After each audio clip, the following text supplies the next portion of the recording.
قال إنه يقول إنها بقرة لا ذلول وتثير الأرض ولا تسقي الحرث مسلمة لا شية فيها قالوا الآن جئت بالحق فذبحوها وما كادوا يفعلون۔ ترجمہ، موسیٰ نے فرمایا اللہ فرماتا ہے کہ وہ ایک ایسی گائے ہے جس سے یہ خدمت نہیں لی جاتی کہ وہ زمین میں ہل چلائے، اور نہ وہ کھیتی کو پانی دیتی ہے، بالکل بے عیب ہے، اس میں کوئی داغ نہیں۔ یہ سن کر انہوں نے کہا اب آپ بالکل صحیح بات لائے ہیں۔ پھر انہوں نے اس گائے کو ذبح کیا، حالانکہ وہ ذبح کرتے معلوم نہ ہوتے تھے۔ وما کادوا یفعلون، اور وہ ذبح کرتے معلوم نہ ہوتے تھے۔ تفسیر صراط الجنان میں ہے، بنی اسرائیل کے مسلسل سوالات اور اپنی رسوائی کے اندیشہ اور گائے کی گرانی قیمت سے یہ ظاہر ہوتا تھا کہ وہ ذبح کرنے کا قصد نہیں رکھتے، مگر جب ان کے سوالات شافی جوابوں سے ختم کر دیے گئے تو انہیں ذبح کرنا ہی پڑا۔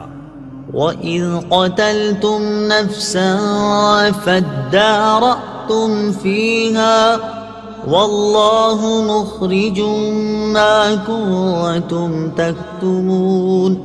ترجمہ، اور یاد کرو جب تم نے ایک شخص کو قتل کر دیا، پھر اس کا الزام کسی دوسرے پر ڈالنے لگے، حالانکہ اللہ ظاہر کرنے والا تھا اس کو جسے تم چھپا رہے تھے۔ وَإِذْ قَتَلْتُمْ، اور جب تم نے قتل کیا۔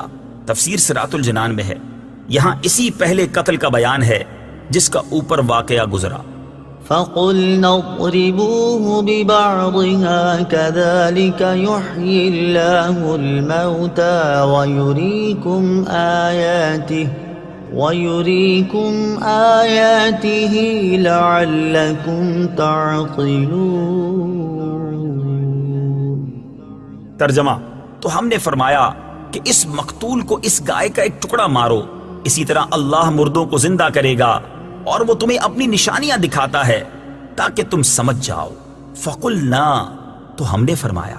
تفسیر صراط الجنان میں ہے، بنی اسرائیل نے گائے ذبح کر کے اس کے کسی عضو سے مردے کو مارا، وہ بحکم الہی زندہ ہو گیا، اس کے حلق سے خون کا فوارہ جاری تھا۔ اس نے اپنے چچا زاد بھائی کے بارے میں بتایا کہ اس نے مجھے قتل کیا، اب اس کو بھی اقرار کرنا پڑا، اور حضرت موسیٰ علیہ السلام نے اس پر قصاص کا حکم فرمایا۔ اس آیت مبارکہ میں اللہ تعالیٰ نے مردے کو زندہ کرنے کے اس واقعے سے قیامت کے دن اٹھائے جانے پر دلیل قائم کی کہ تم سمجھ لو کہ جیسے اللہ تعالیٰ نے اس مردے کو زندہ کیا، اسی طرح وہ قیامت کے دن بھی مردوں کو زندہ فرمائے گا، کیونکہ وہ مردے زندہ کرنے پر قادر ہے، اور روز جزا مردوں کو زندہ کرنا اور حساب لینا حق ہے۔ ثم قست قلوبكم من بعد ذلك فهي كالحجارة أو أشد قسوة وإن من الحجارة لما يتفجر منه الأنهار وإن منها لما يشقق فيخرج منه الماء وَإِنَّ مِنْهَا لَمَا يَهْبِطُ مِنْ خَشْيَةِ اللَّهِ وَمَا اللَّهُ بِغَافِلٍ عَمَّا تَعْمَلُونَ۔ ترجمہ، پھر اس کے بعد تمہارے دل سخت ہو گئے تو وہ پتھروں کی طرح ہیں، بلکہ ان سے بھی زیادہ سخت ہیں، اور پتھروں میں تو کچھ وہ ہیں جن سے ندیاں بہہ نکلتی ہیں، اور کچھ وہ ہیں کہ جب پھٹ جاتے ہیں تو ان سے پانی نکلتا ہے، اور کچھ وہ ہیں جو اللہ کے ڈر سے گر پڑتے ہیں، اور اللہ تمہارے اعمال سے ہرگز بے خبر نہیں۔ ثم قست قلوبکم، پھر تمہارے دل سخت ہو گئے۔ تفسیر صراط الجنان میں ہے، اس آیت کی ایک تفسیر یہ ہے کہ حضور پر نور صلی اللہ تعالی علیہ وآلہ وسلم کے زمانے میں موجود یہودیوں کو مخاطب کر کے فرمایا گیا کہ اپنے آباء و اجداد کے عبرت انگیز واقعات سننے کے بعد تمہارے دل حق بات کو قبول کرنے کے معاملے میں سخت ہو گئے، اور وہ شدت و سختی میں پتھروں کی طرح ہیں، بلکہ ان سے بھی زیادہ سخت ہیں، کیونکہ پتھر بھی اثر قبول کرتے ہیں کہ کچھ پتھروں سے ندیاں بہہ نکلتی ہیں، اور کچھ ایسے ہیں کہ جب پھٹ جاتے ہیں تو ان سے پانی نکلتا ہے، اور کچھ وہ ہیں جو اللہ تعالیٰ کے ڈر سے اوپر سے نیچے گر پڑتے ہیں، جبکہ تمہارے دل اطاعت کے لیے جھکتے ہیں، نہ نرم ہوتے ہیں، نہ اللہ تعالیٰ سے ڈرتے ہیں، اور نہ ہی وہ کام کرتے ہیں جس کا انہیں حکم دیا جاتا ہے۔ اور یاد رکھو کہ اللہ تعالیٰ تمہارے اعمال سے ہرگز بے خبر نہیں، بلکہ وہ تمہیں ایک خاص مدت تک کے لیے مہلت دے رہا ہے۔ دوسری تفسیر یہ ہے کہ اس آیت میں بنی اسرائیل کے وہ لوگ مراد ہیں جو حضرت موسیٰ علیہ السلام کے زمانے میں موجود تھے۔ ان کے بارے میں فرمایا گیا کہ بڑی بڑی نشانیاں اور حضرت موسیٰ علیہ السلام کے معجزات دیکھ کر بھی انہوں نے عبرت حاصل نہ کی۔ ان کے دل پتھروں کی طرح ہو گئے، بلکہ ان سے بھی زیادہ سخت، کیونکہ پتھر بھی اثر قبول کرتے ہیں کہ ان میں کسی سے ندیاں بہ نکلتی ہیں۔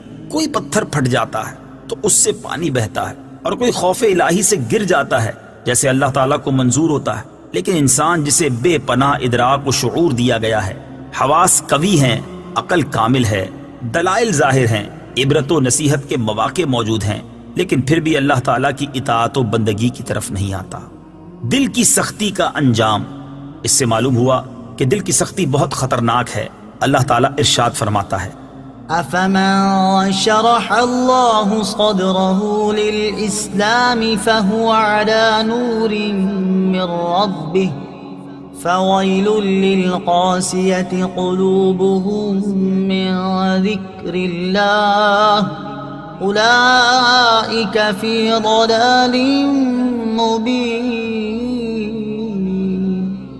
ترجمہ، تو کیا وہ جس کا سینہ اللہ نے اسلام کے لیے کھول دیا تو وہ اپنے رب کی طرف سے نور پر ہے، اس جیسا ہو جائے گا جو سنگ دل ہے؟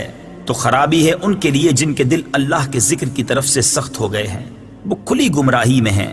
حضرت عبداللہ بن عمر رضی اللہ تعالی عنہما سے روایت ہے، حضور اقدس صلی اللہ تعالی علیہ وسلم نے ارشاد فرمایا، اللہ تعالیٰ کے ذکر کے علاوہ زیادہ کلام نہ کیا کرو، کیونکہ اللہ تعالیٰ کے ذکر کے علاوہ کلام کی کثرت دل کو سخت کر دیتی ہے، اور لوگوں میں اللہ تعالیٰ سے سب سے زیادہ دور وہ شخص ہوتا ہے جس کا دل سخت ہو۔ دل کی سختی سے متعلق مزید کلام سورہ حدید کی آیت نمبر 16-17 کے تحت ملاحظہ فرمائیں۔